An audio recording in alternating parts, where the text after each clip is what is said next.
Pronto? E aí, filha, tudo bem? Boa noite, pessoal. Bem-vindos aqui à Casa da Prece, onde já estamos aguardando todos vocês. O Akira aqui já no controle de imagem, de som. O Renato aqui ao posto para responder as perguntas. E hoje temos aqui o Marcelo, que vai nos trazer o capítulo de hoje, o capítulo 38, Tobias, né, Marcelo? Obrigado, Deise. Quero agradecer o Renato pelo convite, o Akira aqui pelas orientações prévias, né, para quem não tem essa experiência online, né. Boa noite para vocês, boa noite para minha esposa, né, tem tudo a ver com esse capítulo, né. Então, espero que tenhamos uma noite muito prazerosa aqui, bastante aprendizado. E aí nós já estamos pedindo a vocês para falarem do som, da imagem, o que precisamos aqui melhorar, se estão ouvindo bem, se hoje nós já fizemos outra adaptação aqui, né, o nosso produtor, né, Marcelo, trocamos aqui os microfones. Está tudo nos trinks. E aí, por favor, daqui a pouco já vamos começar. Se vocês puderem nos dar um retorno sobre o som, a imagem. Tudo bem aí, Akira? Tudo certo. O capítulo de hoje, o assunto de hoje, né, é muito importante para todos nós, né? Que estamos aqui passando por uma fase meio conturbada de evolução moral do nosso povo, né? Sim. Então é muito importante para a gente entender um pouquinho o que acontece com a gente, o que acontece no mundo espiritual, né? Então, vai ser muito bom hoje. Estamos já aguardando perguntas de quem já leu o capítulo. Quem não leu ainda dá tempo, hein? Aproveita para ler.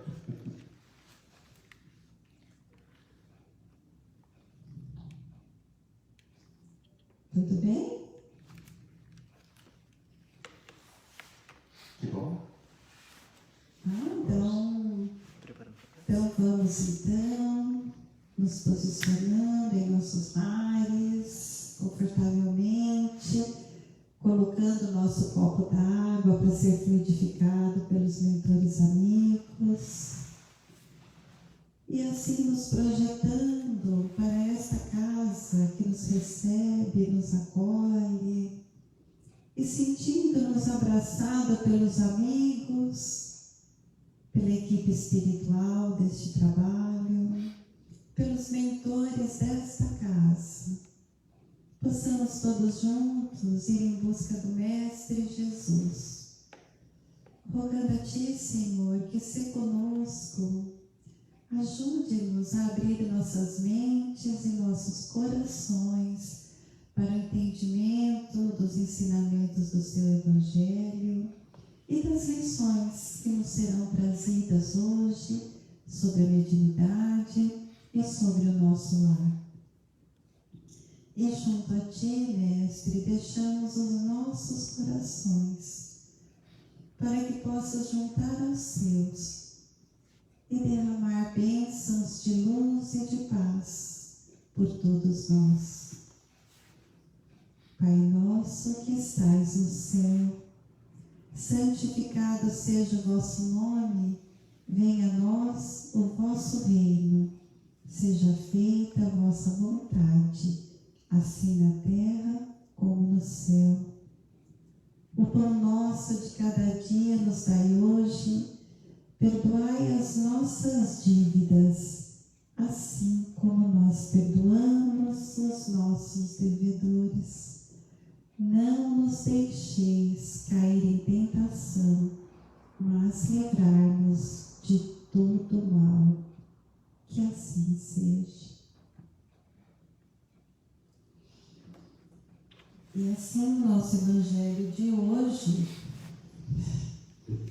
está no capítulo 22, não separar o que Deus juntou. E ele nos fala sobre a indissolubilidade do casamento.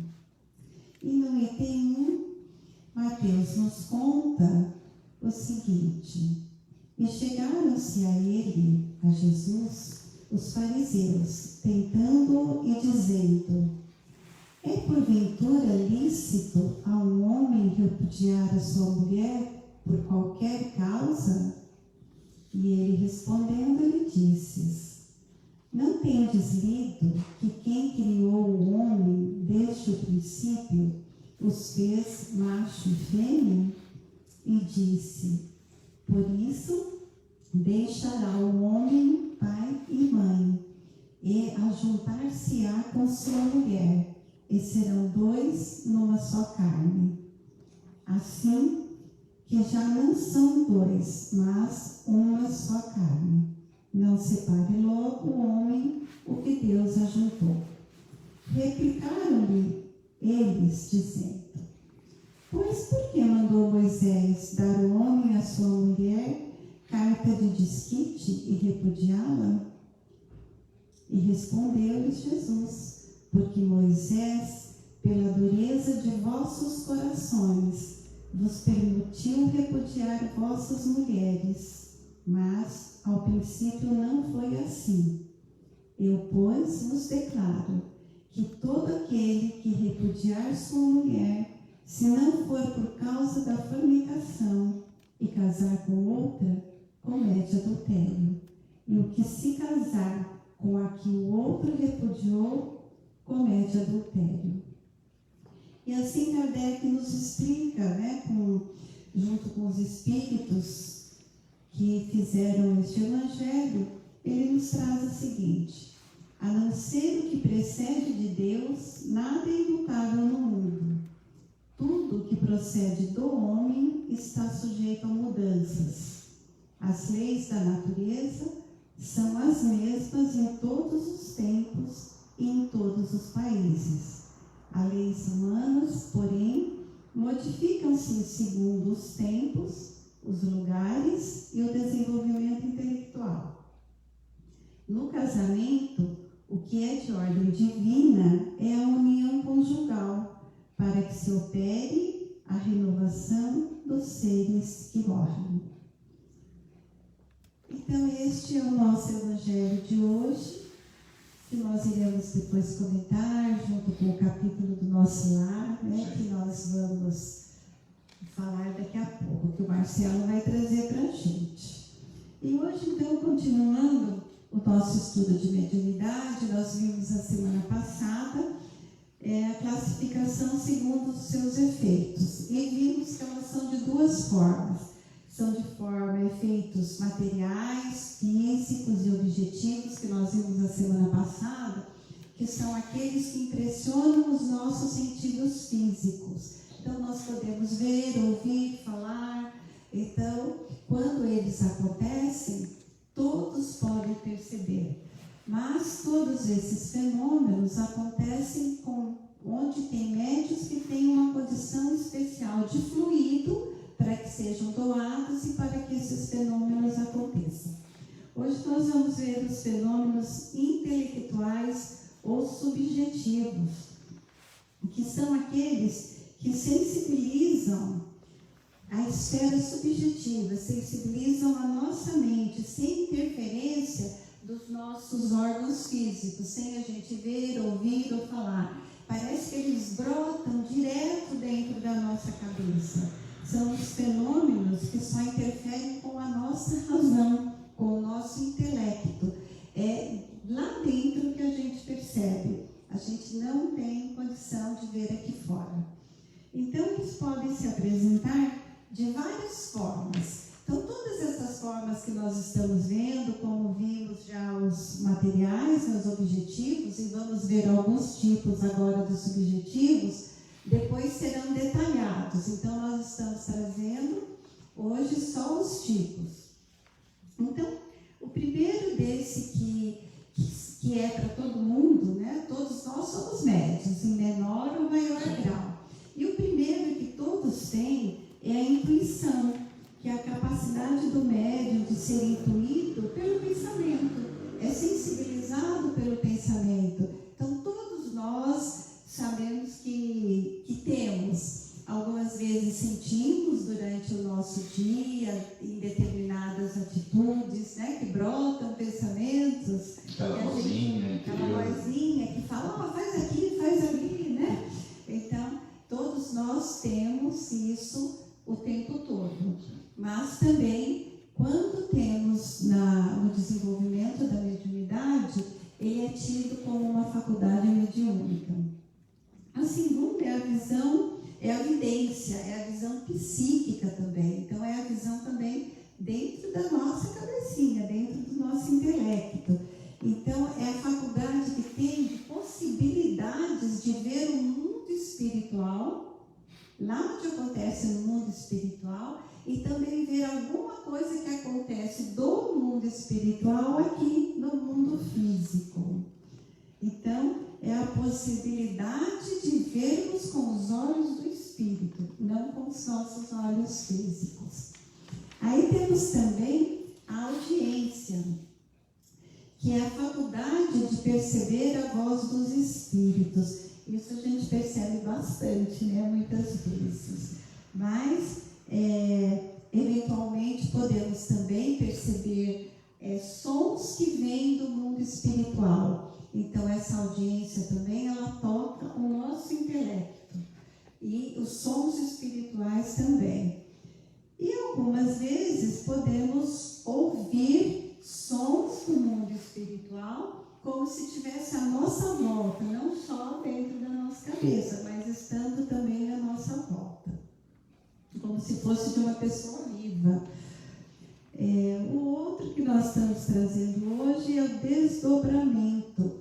É aquela faculdade que o espírito tem, que ele pode sair do seu corpo, ficando ligado pelo cordão fluídico, e ir a determinados lugares, né? Nesses lugares ele pode se fazer presente, se mostrar, ou ele pode só ver o que acontece naquele local e trazer esta notícia. Ele vai lá, colhe informações, né? Mas ele se desloca, pode ser a grandes distâncias, mas ele conserva a consciência dele de tudo que ele está vendo, e ele traz tudo aquilo. Tem também a psicometria, que é a faculdade de ver, de sentir quando em contato com objetos, com seres, com ambientes, né? E nestes contatos pode-se ver o que está acontecendo no presente e o que já aconteceu no passado. Pode ter notícias do passado ou do que está acontecendo no presente através de um objeto, de um local que se entra. Então, é esse tipo de sensibilidade. Temos também a psicografia, que é a possibilidade de um espírito comunicante vir e nos trazer uma mensagem através da escrita. Essa é a mais comum que existe depois da intuição e é também a que mais nos capacita a verificar o conteúdo da mensagem. Temos também a psicofonia, que é a faculdade da comunicação oral dos espíritos. Então, para esses tipos de manifestações mediúnicas, todos nós já nascemos com algum tipo de faculdade mediúnica e que nós só vamos percebendo ao longo dos estudos, ao longo daqueles exercícios que a gente vai identificando qual é a faculdade principal que nós temos. Então, a gente vai continuando, nós vamos lembrar sempre que todos esses tipos de manifestações, eles têm uma graduação diferente de pessoa para pessoa, são diferentes. Pode ser no menor grau e pode ser num grau maior. Mas todos nós, todos aqueles que se dedicarem a desenvolver aquela aptidão principal, vão conseguir sentir de forma diferente, de forma enquadrada nos ensinamentos que Kardec nos traz. Por isso que precisamos conhecer, é para a gente perceber qual é a aptidão mediúnica, qual é a faculdade que nós temos que podemos trabalhar com ela. Então, agora, nós vamos passar a palavra para o Marcelo, que vai nos falar sobre o capítulo capítulo 38 do livro Nosso Lar. Muito bem. Obrigado. Capítulo 38 é o caso Tobias. Né? Não é um capítulo muito simples, né? Traz muitos ensinamentos também. E como a Deise comentou agora há pouco, ele vem bem a calhar nesse momento que vivemos, né? De isolamento social, quando as famílias estão mais obrigadas a ficarem juntas, né? Como se isso fosse uma obrigação ruim. E então ele fica vem bem a calhar para esse momento, né? Então o capítulo começa assim: após o terceiro dia de trabalho nas câmaras de retificação, lá no Ministério da Regeneração, onde o nosso André estava trabalhando, Tobias, que então nesse momento é o instrutor dele, né? Interessante que o André Luiz, ao longo de vários livros, ele sempre tem vários instrutores que cada um traz uma experiência bastante útil para a gente, né? Então o Tobias o convidou para conhecer a residência, né? Para conhecer onde ele morava e fazer uma refeição lá, um jantar na casa do Tobias, na realidade. Ao chegar, o André foi recebido por duas senhoras, né? Que o Tobias apresentou como sendo Hilda, a esposa, e Luciana, a irmã, né? Depois nós vamos conversar um pouquinho mais sobre esses relacionamentos, né? Então, Hilda era já um pouco mais senhora, e a Luciana, pouco mais jovem, mas, segundo ele, bordejando a madureza. É um termo bastante interessante de época, né? Muito bem, então, a Hilda e a Luciana se receberam o André Luiz, né? E começaram a apresentar a residência, né, para um hóspede, né, para a pessoa que vai visitar, começou a mostrar a casa, foram para a biblioteca, onde é bastante interessante, né, o Tobias tinha uma biblioteca em casa com vários exemplares de conteúdo espiritual bastante rico, né? Fico imaginando essa biblioteca, né, a gente que gosta bastante de ler e de aprender as questões espirituais, né? Feito isso, Hilda convidou o André para conhecer o jardim, né? Onde se destacavam nesse jardim os caramanchões de caprichosos formatos, né? Caramanchão, eu falei, bom, deixa eu ver o que é isso, né? Aí eu fui na internet, também outra palavra antiga, e eu consegui algumas imagens de caramanchão, né? Não sei se vocês estão conseguindo ver aí, mas são lugares bastante, assim, estruturas bastante convidativas para a gente, né, passar horas conversando, enfim, muito legal. E aí, nesse capítulo, o André também destaca que cada residência em nosso lar tem um cultivo de flores específicas, né? Então, na casa de Lísias tinham glicínias e lírios, na de Tobias, além dos caramanchões, hortênsias e violetas, né? Então, na verdade, flores estão por todo lado lá no nosso lar, né? Muito bem. Então, uma vez que conheceu as flores, o André também um pouco até inebriado com a paisagem, né? Convidaram para o jantar. Um jantar simples. Logo no começo dessa palestra ao jantar, o Tobias, de forma sorridente, né, disse assim: o meu amigo, a bem dizer, é bem novato em nosso ministério e talvez desconheça o meu caso familiar. A Hilda e a Luciana sorriram, né? O André ficou um pouco em dúvida do que estaria acontecendo, e aí o Tobias complementou: aliás, temos numerosos núcleos nas mesmas condições. Imagine que fui casado 2 vezes. E olhou para a Luciana e para a Hilda, né? Então, André, meio confundido, né? Achou que o negócio fosse um pouco estranho, né? O Tobias disse: realmente não preciso esclarecer quem são as minhas esposas, né? Bom, Hilda tomou a palavra e disse: desculpe o nosso Tobias, irmão André, ele está sempre disposto a falar do passado, quando nos encontramos com alguma visita de recém-chegados da terra, né? Tobias, então, bem-humorado, disse: pois não será motivo de júbilo vencer o monstro do ciúme inferior, conquistando pelo menos alguma expressão de fraternidade real, né? Imagine a situação, nós temos 2 ex-mulheres convivendo no mesmo lugar, né? O quanto não se trabalhou aí a questão do ciúme, né? Muito bem. André respondeu então que o problema interessava a todos, pois há no planeta milhões de pessoas em segundas núpcias. Como resolver tão alta questão afetiva, considerando a espiritualidade eterna? Sabemos que a morte do corpo apenas transforma sem destruir. Os laços da alma prosseguem pelo infinito. Então,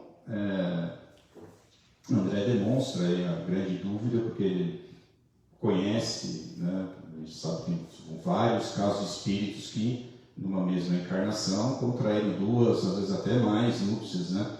3, 4, 5, né? E que como funcionaria isso, né, diante da lei de Jesus, né, até conectando com o Evangelho que a Deise iniciou, com essa indissolubilidade do casamento, né? Então, veio uma dúvida, mas se Jesus disse que o casamento é indivisível, né, o Evangelho disse isso, como isso acontece? Né? Como proceder? Então, Tobias bondosamente disse, forçoso é reconhecer, todavia, com toda a veneração ao nosso Senhor, que ainda não nos achamos na esfera dos anjos, e sim dos homens desencarnados. Então André perguntou como solucionar essa situação. Muito simplesmente, disse Tobias. Reconhecemos que entre o irracional e o homem há enorme série gradativa de posições. Assim também entre nós outros, o caminho até o anjo representa imensa distância a percorrer. Ora, como podemos aspirar à companhia de seres angélicos se ainda não somos nem mesmo fraternos uns com os outros? Claro que existem caminheiros de ânimo forte, que se revelam superiores a todos os obstáculos da senda, por supremo esforço da vontade, mas a maioria não prescinde de pontes ou do socorro de guardiães caridosos. Em vista dessa verdade, os casos dessa natureza são resolvidos nos alicerces da fraternidade legítima, reconhecendo-se que o verdadeiro casamento é de almas e essa união ninguém poderá quebrantar. Esse último período realmente é o que esclarece o que é essa indissolubilidade do casamento. Se o casamento é entre almas, né, entre espíritos afins, né, ele realmente perdura na espiritualidade. Né? Nesse instante, Luciana, que se mantinha silenciosa, interveio acrescentando: convém salientar, todavia, que tudo isso, felicidade e compreensão, devemos ao espírito de amor e renúncia da nossa Hilda. Bom, Hilda, então, resolve contar a história, né? Como que eles chegaram até lá. Ela começa dizendo humildemente que ela não possuía qualidades, que ela não merecia esses elogios, e inicia a história. Como que as coisas começaram, né? Tobias e Hilda, eles tinham um afeto muito grande, né? Se gostavam muito, eram almas realmente que se amavam e se juntaram no matrimônio. Então, Hilda e Tobias se casaram, tiveram um filho e viviam muito bem. Até que veio o segundo filho e, no nascimento desse segundo filho, Hilda, de forma repentina, veio a desencarnar. Bom, não é preciso muito exercício para imaginar como ficaram essas 2 pessoas, né, que se amavam profundamente, que estavam na plenitude de uma felicidade conjugal, o nascimento de um segundo filho, e aí a mãe desencarna. Tobias chorava o tempo todo, chorava sem remédio e não tinha forças para sufocar a angústia, dizia a própria Hilda. Segundo Hilda, pesados dias de umbral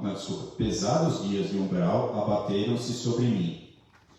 Não tive remédio, senão continuar agarrada ao marido e ao casal de filhinhos, surda a todo esclarecimento que os amigos espirituais me enviavam por intuição. Reconhecia que o marido precisava reorganizar o ambiente doméstico e os filhos reclamavam assistência maternal. Porém, nem a cunhada solteira, que não tolerava as crianças, nem as duas amas jovens que eles contrataram, conseguiam trazer a harmonia do lar. Bom, sem poder adiar essa situação, né, um lar sem uma mãe, crianças pequenas, Tobias desposou então Luciana um ano após o desencarne de Hilda. Nas palavras de Hilda: se soubesse como me revoltei, semelhava-me a uma loba ferida. Minha ignorância deu até para lutar com a pobrezinha, tentando aniquilá-la. Foi aí que Jesus me concedeu a visita providencial da minha avó materna, desencarnada havia muitos anos. A gente pode inferir desses parágrafos que Hilda ficou tão revoltada, né, tão angustiada com essa situação, que entrou num estado de obsessão daquele grupo familiar que era dela, principalmente em relação a Luciana, porque ela queria até mesmo aniquilá-la para poder manter-se ali como a senhora da casa, mesmo estando desencarnada. Foi aí que, então, Jesus lhe concedeu a visita providencial da avó. E isso também nos mostra um sentimento de posse que Hilda tinha em relação ao marido, né? E mostra também como nós, espíritos imperfeitos, o amar pode ser contaminado pelo egoísmo. Então ela achava que o marido era só dela e ele não tinha o direito de desposar a outra pessoa, né? A avó, colocando a neta no colo como nos velhos tempos, disse: "Que é isso, minha neta? Que papel é o seu na vida? Você é leoa ou alma consciente de Deus? Pois nossa irmã Luciana serve de mãe a seus filhos, funciona como criada de sua casa, é jardineira do seu jardim, suporta a bires do seu marido e não pode assumir o lugar provisório de companheira de lutas ao lado dele? É assim que o seu coração agradece os benefícios divinos e remunera aqueles que o servem? Quer você uma escrava e despreza uma irmã? Hilda, Hilda, onde está a religião do crucificado que você aprendeu? Oh, minha pobre neta, minha pobre." A avó, né, com essa missão de resgatar Hilda desse umbral, dessa situação extremamente negativa onde ela se encontrava, com essas palavras, com esse acalento todo, conseguiu quebrar o laço de negativismo, de obsessão, e de tal forma que a Hilda, ao ouvir essas palavras, abraçou, chorando muito, né, e com ela partiu para o nosso lar. Então, isso também mostra a importância de sempre termos uma interferência positiva, alguém que nos mostre o caminho, que nos chame para a realidade, como a avó desencarnada fez com a Hilda, para que esses pensamentos, essas vibrações maiores, quebrem a cadeia de malefícios aí, né? Muito bem.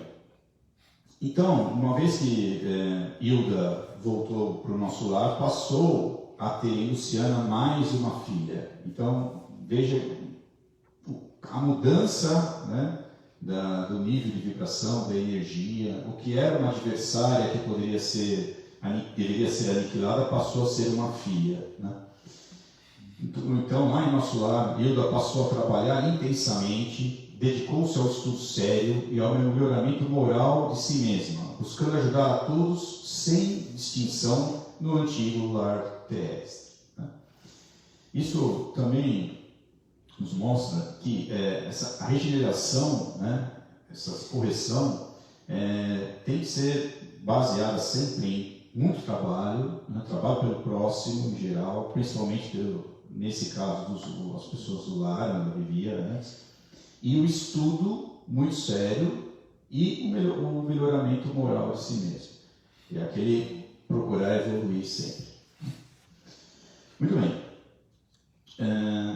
Hilda ainda dizia: constituiu Tobias uma família nova que passou a me pertencer, igualmente pelos sagrados laços espirituais. Mais tarde, voltou ele, reunindo-se a mim, acompanhado de Luciana, que veio também ter conosco para nossa completa alegria. E aí tem, meu amigo, a nossa história. Essa foi a visão da Hilda, né? A Luciana tomou a palavra e disse: não disse ela, porém, quanto se tem sacrificado, ensinando-me com exemplos. Que dizes, filha? Perguntou a senhora Tobias. Luciana sorriu e ajuntou: mas, graças a Jesus e a ela, aprendi que há casamento de amor, de fraternidade, de provação, de dever. E no dia que Hilda me beijou, perdoando-me, sem que o meu coração se libertara senti que meu coração se libertara desse monstro que é o ciúme inferior. O matrimônio espiritual realiza-se alma com alma, representando os demais simples conciliações indispensáveis à solução de necessidades ou processos retificadores, embora todos sejam sagrados. Tobias então acrescentou: e assim construímos nosso lar na base da fraternidade legítima. Aqui fala novamente da questão do matrimônio espiritual, né? Alma com alma, baseado nessa sinergia. Muito bem.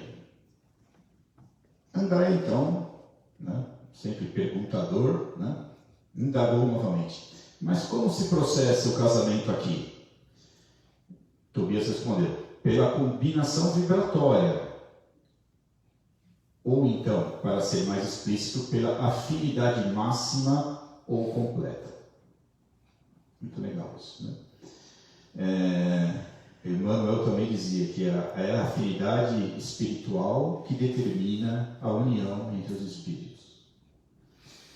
Bom, André novamente com mais uma perguntinha. Mas qual a posição de nossa irmã Luciana nesse caso? Antes, porém, que os cônjuges espirituais respondessem, achei esse cônjuge espiritual bem legal, né? Foi a própria interessada que explicou, a Luciana no caso. Quando desposei Tobias, viúvo, já devia estar certa de que, com todas as probabilidades, meu casamento seria uma união fraternal, acima de tudo. Foi o que me custou a compreender. Aliás, é lógico que, se os consortes padecem inquietação, desentendimento, tristeza, estão unidos fisicamente, mas não integrados no matrimônio espiritual. André queria perguntar mais, né? Porém, Hilda, compreendendo o pensamento de André, explicou: fique tranquilo, Luciana está em pleno noivado espiritual. Né? Eu queria pensar, mas e aí, né? Vocês estão casados, a Luciana está aqui, né? Casados espiritualmente. Luciana está em pleno noivado espiritual. Seu nobre companheiro de muitas etapas terrenas precedeu-a há alguns anos, regressando ao círculo carnal. No ano próximo, ela seguirá igualmente ao seu encontro. Creio que o momento feliz será em São Paulo. Sorriram todos alegremente e, nesse instante, a palestra teve que ser encerrada, pois Tobias foi chamado às pressas para atender um caso grave lá no trabalho dele nas câmaras de retificação. Capítulo muito interessante, né? Muito bom. Agora então, Marcelo, nós vamos abrir para as perguntas, que hoje o assunto é interessante, né? Já temos uma pergunta, né, Kira? Pergunta da Elô Vasconcelos sobre desdobramento. Boa noite, Deise, Renato, Marcelo, Akira e a todos que estão assistindo. É Elô Vasconcelos que tem uma dúvida. Uma pessoa que está em coma induzido, ela pode se desdobrar? Isso pode acontecer? Por que eu estou fazendo essa pergunta? Porque semana passada eu estava com um tio nessa situação de coma induzido, inclusive ele desencarnou antes de ontem. E só que aconteceu um lance na casa da minha mãe, em outra cidade, né? E tudo levou a crer que era uma visita, uma espécie de uma visita dele lá. Por isso que eu queria tentar esclarecer com vocês se é possível, porque em sonho eu sei que né? Já aconteceu comigo, inclusive. Mas uma pessoa em coma induzido, isso também é possível? Oi, Elô, muito legal a sua pergunta. É sim, porque quem está em coma é o corpo físico. E nós temos vários relatos, né, de Kardec nos livros espíritas, onde ele nos conta que muitas vezes esse espírito que está já se desprendendo do seu corpo físico, ele vai até algum local se despedir, levar notícias. Então, a doutrina espírita, ela relata muitos casos assim, tá bom? Deu para entender? Quem está em coma é o corpo físico e o espírito continua livre, agindo quando precisar. Deu para entender? Tem mais alguma, Kira? Tem mais uma pergunta. Interessante, né, Marcelo? Interessante o comentário que o Tobias faz, contando que o André faz, né, em nome de Tobias, né, que a distância que há entre os seres ainda animalizados, né, os animais, e nós, é a mesma distância de nós aos anjos, né? Ou próxima, né? Sim. Então, como é distante ainda, e a gente percebe essa questão do ciúme, dessas, né? Quanto nós nos aproximamos da animalidade ainda, né? Comenta um pouquinho. Eu acho que essa distância, esse é um exemplo bastante fértil, bastante rico, né? Porque nós temos muito a evoluir, né? Cada encarnação nós não teríamos minutos a perder, né? Para poder resgatar dívidas contraídas no passado, que sempre temos, estamos aqui para resgatá-las e para evoluirmos, né? E extremamente importante a gente fazer sempre essa reflexão, né? E sempre nos colocarmos no nosso lugar, vamos dizer assim, o que diz respeito à humildade de saber que nós sempre precisamos saber mais, precisamos amar mais, precisamos compreender mais o nosso próximo, precisamos perdoar mais, né? E é isso que vai nos fazer galgar degrauzinhos, né, um após o outro, rumo a essa perfeição que todos nós estamos fadados a alcançar. Foi interessante, Marcelo, que você nos falou aí como que a avó dela mostrou uma nova visão. Sim. Que é isso que a gente tem que aprender a ver em situações que nos deixam aflitivos, enciumados, invejosos, né? Sim. A gente precisa olhar o outro lado, o que tem de bom por trás disso, porque a gente acha que é dono de alguma coisa, né? E falou muito bonito aí, né? Conta pra gente aí o que ele falou. O que a avó da Hilda falou pra ela. O que a avó da Hilda falou pra ela. É muito interessante esse pedaço. Que é isso, minha neta. Que papel é o seu na vida? Você é leoa ou alma consciente de Deus? Pois nossa irmã Luciana serve de mãe a seus filhos. Vamos comentar isso aí primeiro? Vamos comentar um pouco? Nossa, então vamos lá.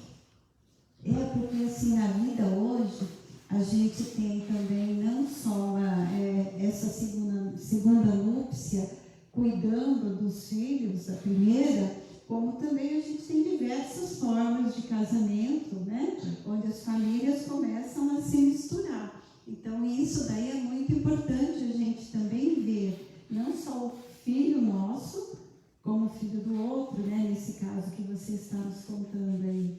Sim. E muitas vezes, como você está me colocando, Deise, pessoas que estão ali naquela residência, estão muito próximos, e não chega a essa situação de casou com a pessoa que ficou viúva, enfim, mas que, muitas vezes até com a outra esposa viva, né, que acaba fazendo parte de forma tão grande na família, assumindo papéis, né, de mãe, de pai, de conselheiro, né, e acaba criando um círculo ainda maior de amor, né, que tem que ser respeitado sempre. Né? Isso. E a próxima, o que ela nos dizia? Pois nossa irmã Luciana serve de mãe a seus filhos, funciona como criada da sua casa. Criada da sua casa. Olha só, vamos falar um pouquinho disso, né? Porque aquela que vem ajudar acaba assumindo muito mais papéis, né? Sim. Porque serão só os que seriam da gente, mas outros mais também, né? Faz o papel total dentro de uma casa, suprindo as necessidades da casa. Se não só fisicamente, muitas vezes ajudando materialmente, né? Colocando um pouco mais deles ali. E a Hilda não conseguia, por si, né, sair desse buraco negro que ela entrou, né, essa ideia fixa de que o que a Luciana estava fazendo era roubando o marido dela. Marido e os filhos, e os né? Filhos, principalmente. Uma leoa, uma galinha, né, querendo cuidar dos pintainhos, como ele disse também. Né? Marcelo, vamos só interromper um pouquinho, aqui eles têm uma pergunta, aí a gente continua nesse tema.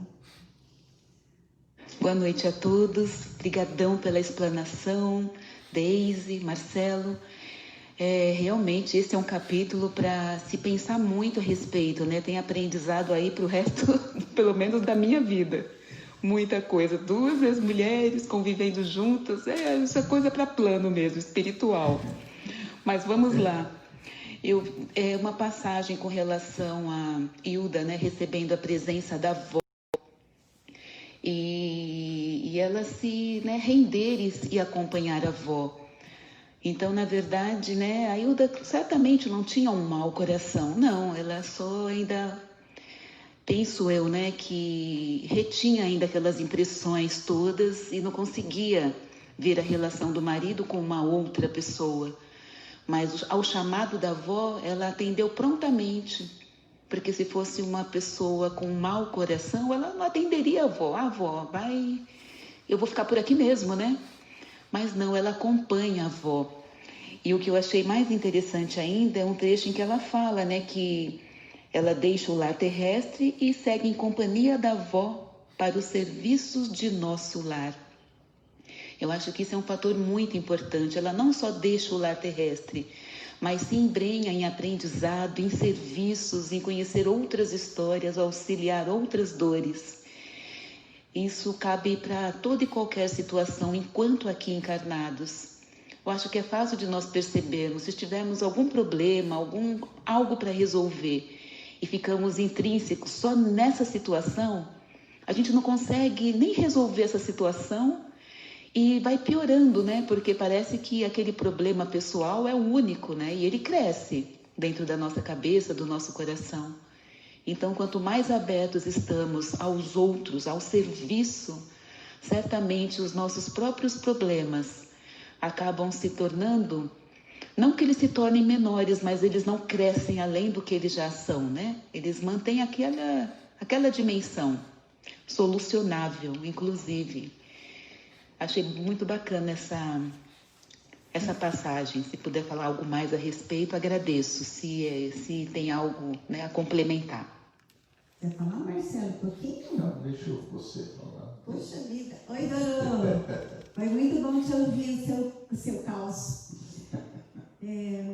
É assim, né? Nós todos, se nos colocarmos no lugar da Dona Hilda, também já conhecemos um pouquinho o que Jesus nos trouxe e o que a doutrina nos traz. E muitas vezes também nos pegamos nessa mesma situação, ou situações semelhantes, que desenvolvem em nós esses maus pensamentos, né? Esse ciúme que vira uma obsessão e que quer prejudicar o outro, mesmo sem saber está prejudicando o outro.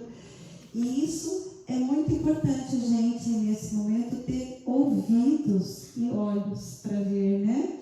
A gente tem que perceber direito o que está acontecendo à nossa volta, com aquelas pessoas e com os exemplos de outras pessoas que estão à nossa volta e que passam por situações semelhantes. Ou nos estudos, que é uma das coisas interessantes desse capítulo, foi a biblioteca, né, que eles tinham lá. Então a gente também vê o quanto Dona Hilda estudou depois para ela conseguir passar por tudo isso. Então é muito importante buscar estes ensinamentos, buscar ouvir amigos que possam nos dar, nos fazer enxergar um pouquinho, né? Porque muitas vezes amigos só passam a mão na cabeça, né? Então é preciso a gente de vez em quando ouvir algumas coisas assim, né? De quem pode chamar um pouquinho a nossa atenção. Olha por esse caminho, né? Tem outros caminhos que a gente pode seguir. E foi o que a avó fez com ela, né? Foi o que a avó fez. E ela lembrou os ensinamentos de Jesus. Então, nós também já temos condição de, a hora que alguém nos chamar a atenção, ou nos trazer um outro jeito de ver as coisas que estão nos perturbando, de entender, porque nós também já conhecemos os ensinamentos de Jesus. Com certeza. Por isso que é sempre uma bênção, né, poder aprender com um capítulo como esse, com toda a literatura espírita, porque a gente sempre vai levar alguma coisa conosco, né? Então é isso que é bastante importante. E veja como essa intervenção da avó conseguiu mudar totalmente o pensamento, o mindset da Hilda, né? Que passou de uma pessoa que estava ali no umbral. Tem considerações aí, não tem? Tem depois de... Nessa sequência da avó, quantos ensinamentos numa conversa. Muito bom. Nós paramos na criada da sua casa, jardineira do seu jardim. Imagine só, ela gostava de flores, pelo que a gente viu em nosso lar também. Então, além de cuidar da casa, dos filhos, cuidava também das flores dela. Deixava a casa dela sempre bonita como ela gostava, ela e Hilda gostava. E não era só isso. Suportava a bilis do seu marido, quer dizer, a irritação, a raiva, os momentos ruins, e não podia assumir o lugar provisório. Ela já falava provisório aqui, porque eu sabia que não era o lugar definitivo, que o lugar definitivo, né, no coração do Tobias era o da Hilda mesmo. E essa bilis aí, como que você imagina que era? Por que acontecia isso? Porque eles não tinham aquela afinidade espiritual que o Tobias e Hilda tinham. Então isso muitas vezes acontece hoje nos casamentos? Como a gente não tem uma afinidade de alma, as coisas parecem que chegam meio distorcidas, né? A gente não consegue entender com amor, né? A gente já sempre vê o outro lado das coisas, né? E como Luciana suportou tudo isso? Para a Luciana também foi uma prova, né? Porque ela, imagina, assumiu toda essa responsabilidade de cuidar da casa, do ex-marido da Hilda, cuidar dos filhos, né? E os sonhos que ela tinha, né? E a vontade de ser feliz. Por outro lado, o capítulo também nos mostra que no final, né, as coisas sempre se acertam, porque o Tobias não era o cônjuge espiritual dela, Luciana. Para a Luciana foi um casamento de prova. Como ela explica isso sobre os casamentos? Então, eu acho que para a Luciana o casamento foi um casamento fraternal. Tem a prova, tem a questão de ela se dedicar muito ao marido, à casa, mas virou um relacionamento de irmãos. Mas no começo foi prova. No começo foi prova. E aí ela suportou tudo e isso virou uma amizade, virou um laço espiritual mais forte ainda. E para a Dona Hilda também, vendo que Luciana fez tudo isso pelos entes queridos dela. Ela reconheceu e acabou... Como filha primeiro, né? Como filha.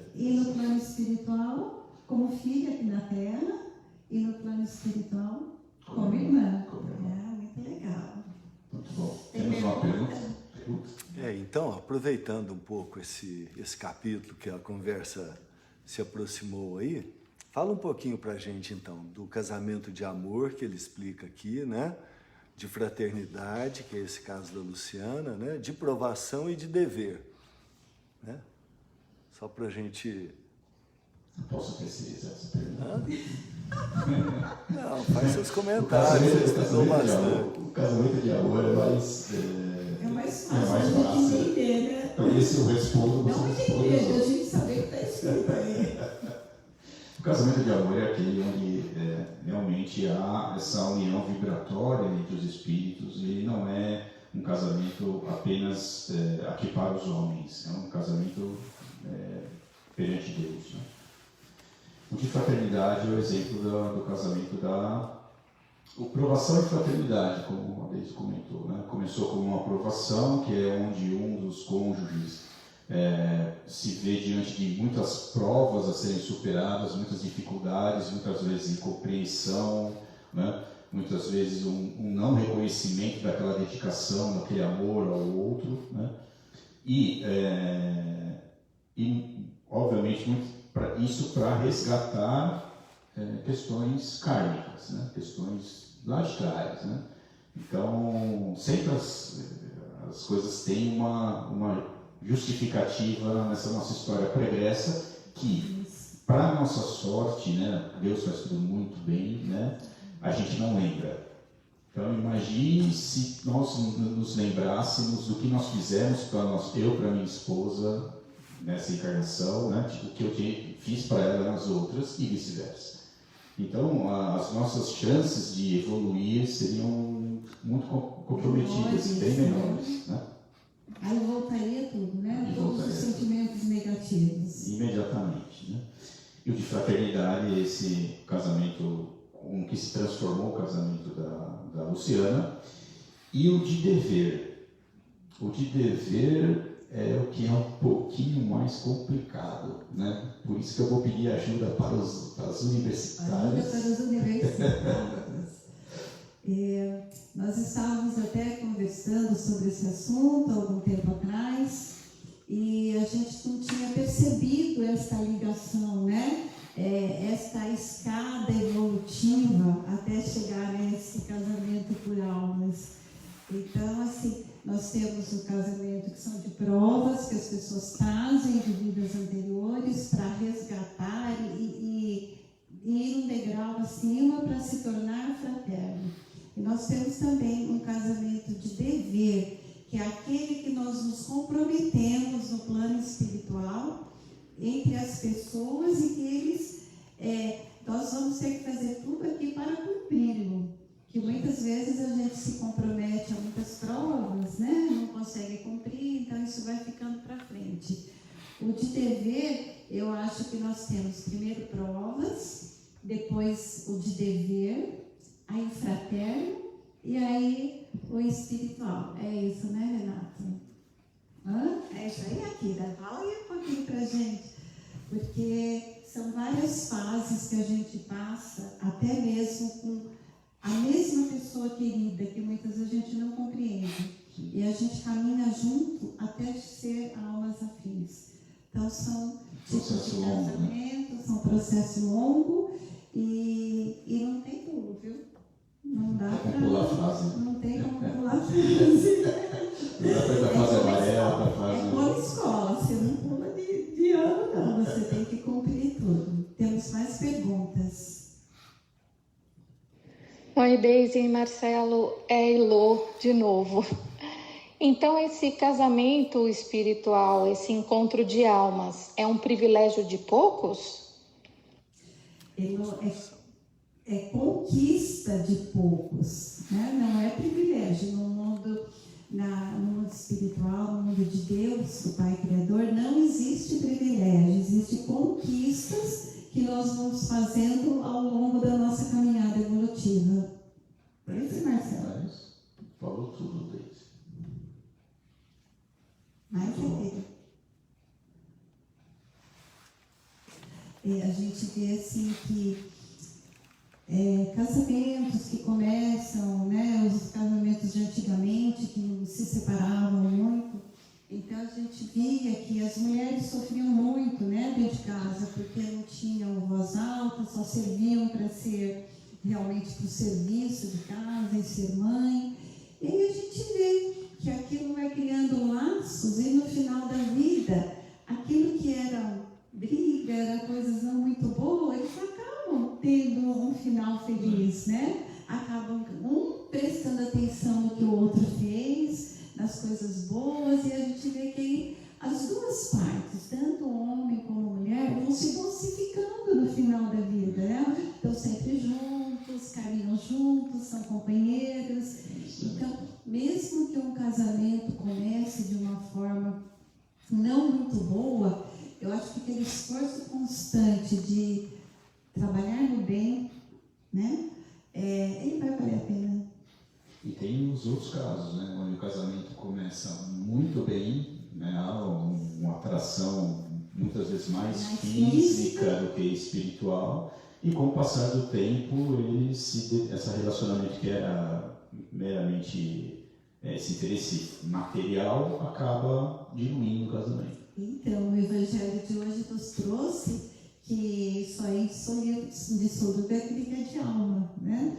Que conforme a nação, o local, a época, são leis diferentes. As leis humanas permitem que aconteçam essas coisas, mas a lei de Deus é só realmente para o espírito, é só espiritual, né? Aquele que tem união espiritual, ele vai conseguir, né? E nós vamos tentar, né, ao longo da nossa caminhada evolutiva. Um dia. Aqui, tem pergunta? E Deise, e falando-se então que, ok, o casamento espiritual é uma conquista, ainda assim, para se chegar a esta conquista, passa-se por todos os outros provas, dever, fraterno, até chegar no espiritual? Sim, né, Dorô? Eu acho que conquista é todo dia, né? Todas as vidas até você chegar nesse casamento de almas. Que mesmo estando lá no plano espiritual, né, Tobias falou que mesmo eles já estando nessa mesma condição vibratória de amor, de união, de entendimento, ainda está longe, né? Ainda tem muito mais caminhos que eles ainda têm que conquistar. É uma evolução sem fim, né? Temos que evoluir, passar por todos esses problemas, né? A gente sabe que isso faz parte do nosso processo. E ainda mais, né, nesses momentos que nós vivemos hoje, essa convivência está ainda mais próxima, né? Quantos casos a gente não vê de violência doméstica, de uma incompreensão dentro do lar, né? Que se a gente olhar pelo lado do amor, né, todos aqueles que estão suportando esses momentos ruins estão evoluindo, né? Estão buscando o seu acesso a um nível superior de compreensão, de amor, né? Para nós que já estudamos um pouquinho, deve ser difícil, mas é mais fácil a compreensão do outro, né? Sim. Porque muitas vezes, mesmo estudando, as duas pessoas não estão no mesmo nível de entendimento. Então é hora daquele que já entendeu um pouquinho mais, ver de forma diferente e tentar mostrar, né, de forma diferente. Tem uma pergunta, né, Kira? Pessoal, uma dúvida. A Deise estava falando agora, né, que a gente se compromete, né, de encarnar, né, naquele casamento e tudo mais. O que acontece se a gente encarnar e a gente não casar com aquela pessoa que nós definimos juntos que seríamos casados na encarnação? Fiquei com essa dúvida, assim. Ou sempre que com quem a gente casa é com quem deveríamos realmente estarmos casados? Eu fiquei com essa dúvida. Ou se, porque como existe o nosso livre-arbítrio e tudo mais, o que acontece, assim, se a gente... Porque a gente teria que passar a vida com aquela pessoa para aprendermos juntos e tudo mais. De repente a gente tem contato com essa pessoa, mas de uma forma como amigos, a gente não deixa de ter esse contato. Não sei. Obrigada. Oi, Ana Beatriz. É o seguinte, nós fazemos um planejamento no plano espiritual, mas nós temos um livre-arbítrio de mudar este planejamento e, consequentemente, de ser responsáveis por isso. Se não aconteceu nesta vida e é necessário que esses laços sejam refeitos, acontecerá numa outra vida. Não há como fugir desses domínios, né? Como você bem disse, Deise, o livre-arbítrio é o que determina as nossas escolhas, né? Então, o espírito escolheu que deveria casar com aquela determinada, se unir com aquela determinada alma aqui, né? E na hora H resolveu por conta própria mudar. Tem as paixões humanas que interferem nisso daí, né? Então, só que aquela continha ele vai acabar tendo que pagar em algum lugar lá na frente. outra época. O carnezinho lá vai chegar. Respondeu a sua pergunta ou ainda está em dúvida? Eu acho que já está chegando na nossa hora, né? E deixam suas considerações finais. E lembrando também que, né, Deise, que na salinha do Dr. Hans, ele sempre dá um conselho especial para todas as ocasiões e para as ocasiões assim do casamento, que é maravilhoso. Abaixa a cabeça e ora. Quando um está nervoso, o outro cede, abaixa a cabeça e ora. Então, suas considerações. Para falar mais tarde, né? O que precisa Ou ser nem feito. falar. Ou nem falar. Vou encher a boca de água também. Faz diferente da próxima vez e pronto. Bom, para encerrar, eu acho que a gente tinha mais, tem várias lições nesse capítulo, né? Mas o que mais marca assim, é essa questão do casamento espiritual ser realmente atrelado a essa afinidade vibratória entre os espíritos, né? Que isso realmente sobrevive ao tempo, sobrevive à morte do corpo físico e continua em sua plenitude no campo espiritual. Porém, ele é bastante difícil chegar a esse ponto, né? Porque existem vários estágios a serem vencidos, né? E da importância que temos de orar, de aprender, né? E de sempre vigiar os nossos pensamentos e os nossos atos, né? Quantas dissoluções, quantas brigas, quantos crimes não seriam evitados se a gente, como o Dr. Hans fala, se a gente abaixasse a cabeça, né? E deixasse para falar um pouquinho depois, outro dia, ou talvez nunca, né? Então, acho que isso é fundamental. E essa união espiritual, né, que depende dessa afinidade do espírito, entre os espíritos, ela se baseia na lei suprema que o Mestre nos trouxe, que é a lei do amor. É isso que rege esses relacionamentos. E como mensagem eu queria deixar que temos que cultivar o amor a cada dia, iniciando dentro dos nossos lares, na nossa família, nossos próximos mais próximos. Amar significa perdoar. Perdoar nos liberta dos grilhões do egoísmo. E quem é livre pode amar mais e mais. É o ciclo do amor que nos eleva e nos aproxima do Pai Eterno.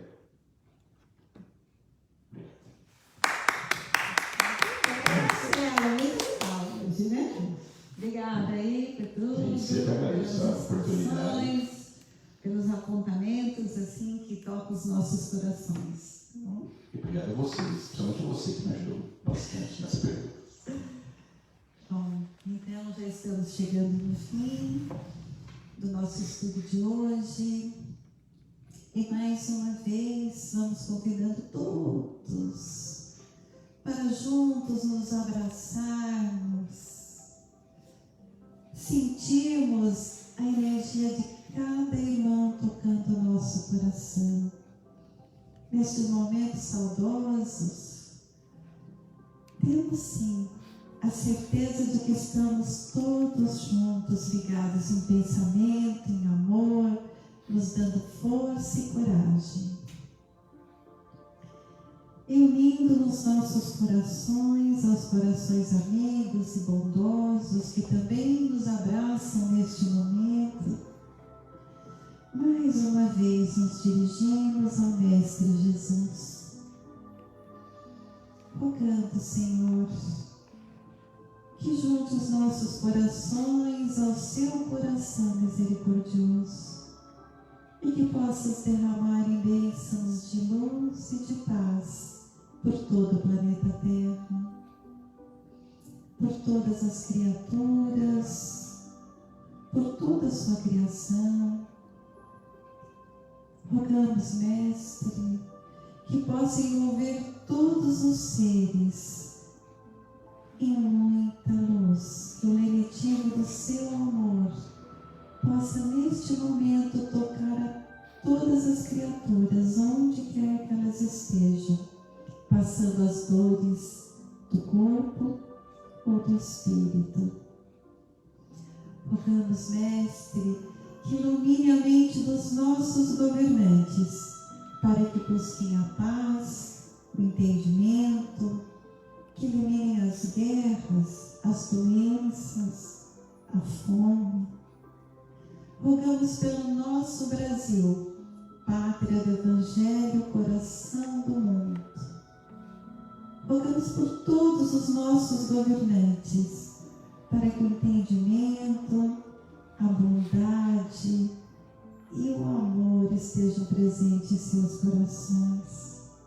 Rogamos pelos brasileiros, para que a força, a fé e a esperança e a fraternidade nestes momentos estejam sempre em nossos corações.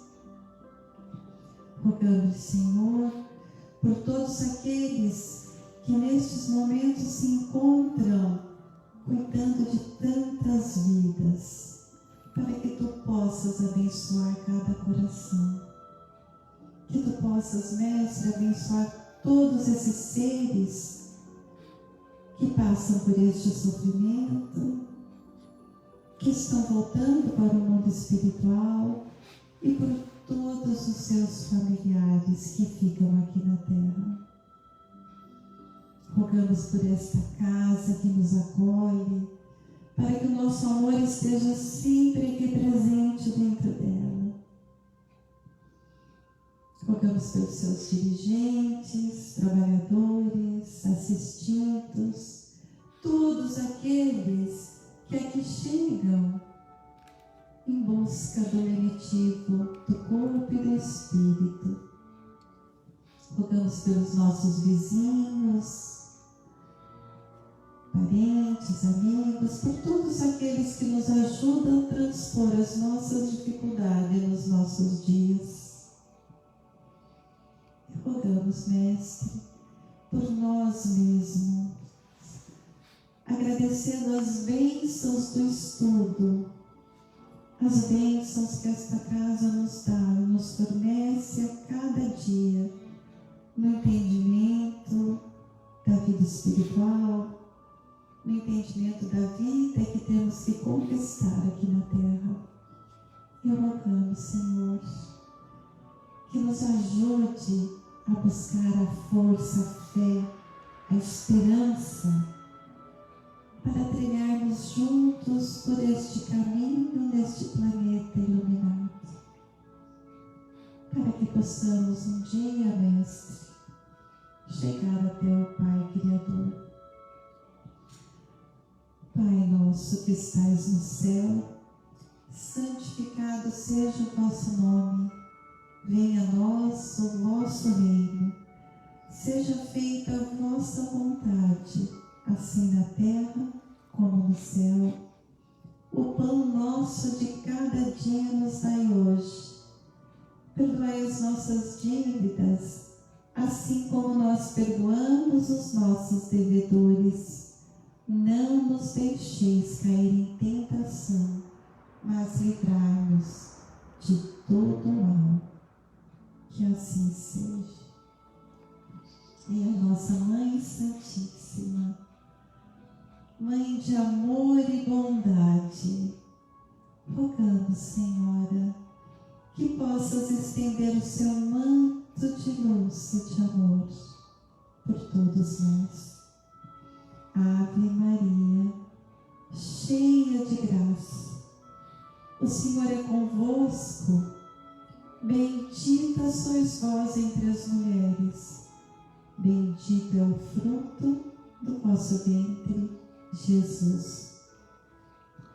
Santa Maria, Mãe de Jesus, rogai por nós os pecadores, agora e na hora de nossa morte. Amém. Uma boa noite a todos e até quinta que vem, se Deus quiser.